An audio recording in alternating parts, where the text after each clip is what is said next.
prisutni danas. Hvala vam na toj podršci koja nam puno znači. Danas vam predstavljamo i najavljujemo početak projekta koji smo nazvali Glasaj za život. On je rezultat naše želje da zdravstvo vratimo u fokus svih u ovoj zemlji i za pacijente je izuzetno važan. Mi svjedočimo danas da je zdravstveni sistem zaista u ozbiljnoj krizi i da se promjene moraju hitno desiti. Meni je zadovoljstvo što vam danas mogu predstaviti učesnike ove konferencije.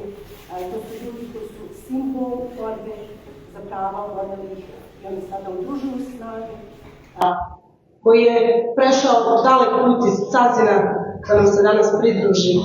Hasmire, evo, kako vi vidite ulogu inicijative Glasa za život u procesu uključivanja pacijenata s rijetkim bolestima u terapijski proces? Hvala na predstavljanju. Hvala svima što ste izdvojili svoje vrijeme danas da zajedno glasamo za život, ili da počnemo glasati za život. Hvala gospodinu Šefiću koji je uključio našu organizaciju u ovaj projekat. Naglasit ću, Udruženje distrofičara Cazin je lokalna gradska organizacija osoba sa tjelesnim invaliditetom, čiji invaliditet je produkt pored distrofije i drugih rijetkih bolesti.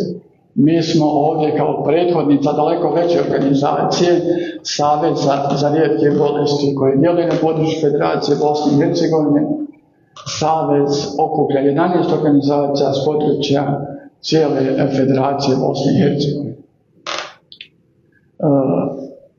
Želim s vama podijeliti informaciju, znači što se tiče bolje od rijetkih bolesti, evidenciju o broju oboljelih vodi Centar za rijetke bolesti koji je nastao u vrijeme nastajanja samog saveza, djeluje pri kliničkom centru u Tuzli, na evidenciji od februara informacije, znači imamo nešto po 700 oboljelih od rijetkih bolesti s područja cijele federacije i sa nešto oko 200 različitih medicinskih dijagnoza rijetkih bolesti.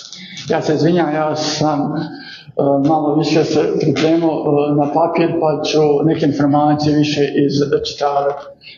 Naša opća uloga Saveza za rijetke bolesti je zagovaranje sistemskih rješenja koja će poboljšati status pacijenata oboljelih od rijetkih bolesti na području cijele federacije.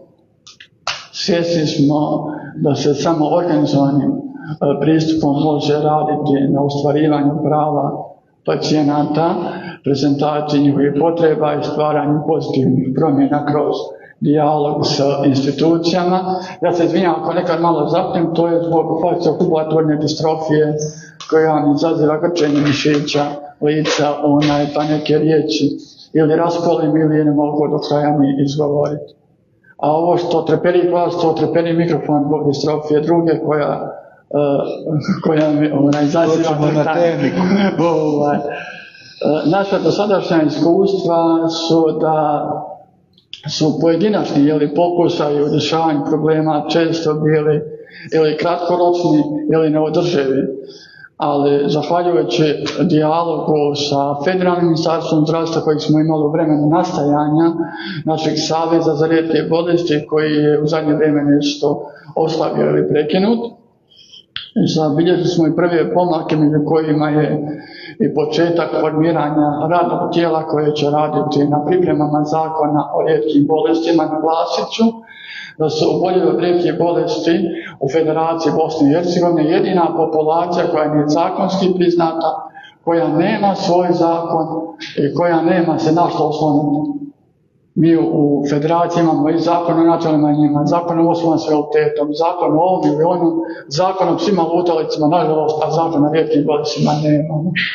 Eto, mi se nadam da ćemo uskoro i mi biti zakonski priznata populacija u Federaciji Bosne i Hercegovine.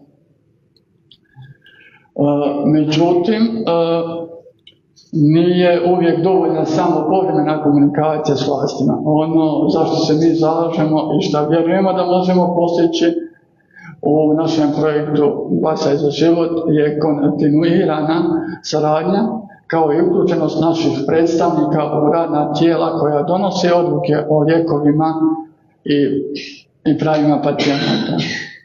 Zbog toga mi iz rijetkih bolesti, inače optimistični, i ovaj projekat ulazimo s visokim optimizmom. Ovdje vidimo partnere s kojima možemo raditi na pronalasku sistemskih rješenja za probleme naših pacijenata, odnosno svih pacijenata sa teškim oboljenjima u Federaciji pa i u cijeloj Bosni i Hercegovini. Naša obaveza je da stalno ukazujemo na stanje i na odnose društva s kojima oboljelima od rijetkih bolesti, posebno jer ova problematika nije od jučer. Ova problematika oblast rijetkih bolesti se taloži godinama, jer rezultat je višegodišnjeg nagomilavanja problema.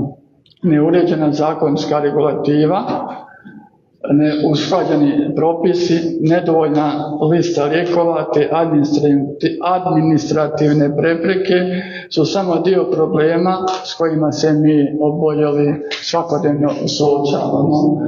Želim naglasiti da smo mi svjesni kako sistemska rješenja ne mogu doći preko noći, pogotovo u oblastima koja su ovoliko zapuštena kao što je oblast rijetkih bolesti. Ali učešćem u projektu Glasajmo za život mi se nadamo da ćemo nastaviti dijalog sa našim vlastima, da ćemo oživjeti parlamentarnu proceduru naše programske strategije za rijetke bolesti koja je nastala u vrijeme nastajanja Saveza i koja je zapela u Federalnom ministarstvu financija, čeka daljnju odobravanje ministra financija, kako on to naziva, totalnom fiskalizacijom strategije, to je neki novi pojam, a nas ima nepoznat. Dalje o radu na tome da pacijenti budu uključeni u izradu zakona kako o rijetkim bolestima, tako i u nastajanju registra za rijetke bolesti. Mi ćemo nastaviti da kroz ovaj projekat institucionalno se osnaži Federalni centar za rijetke bolesti, koji bi pored osnovne statističke obrade o broju oboljelih trebao raditi i na kompletnom tom putu ili od otkrivanja dijagnoze do načina liječenja.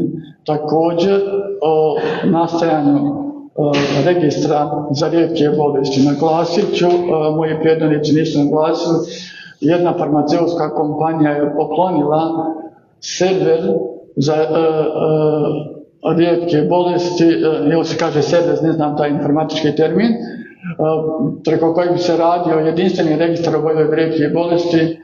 Mislim da se radi o kompaniji Roche,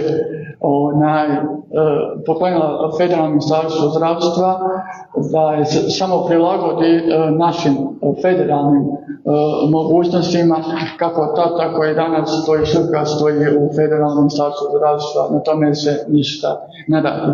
Sve statistike vodi naš centar za rijetke bolesti pri kliničkom centru Tuzla, koji vodi doktorica Mensuda Hasanović.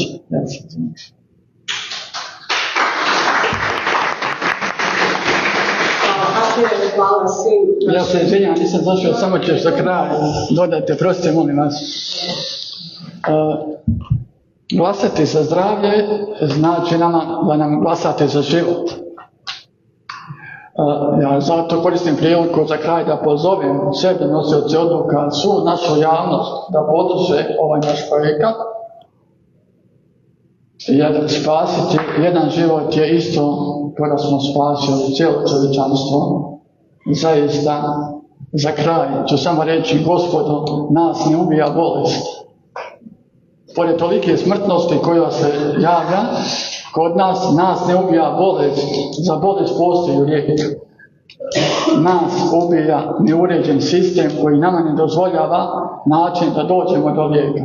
Naglasit ću da je kod mene 4 članova porodice preselilo prije nego što je dočekalo u list, odnosno prije nego što je dočekalo da bude uopće na listi. Hvala vam.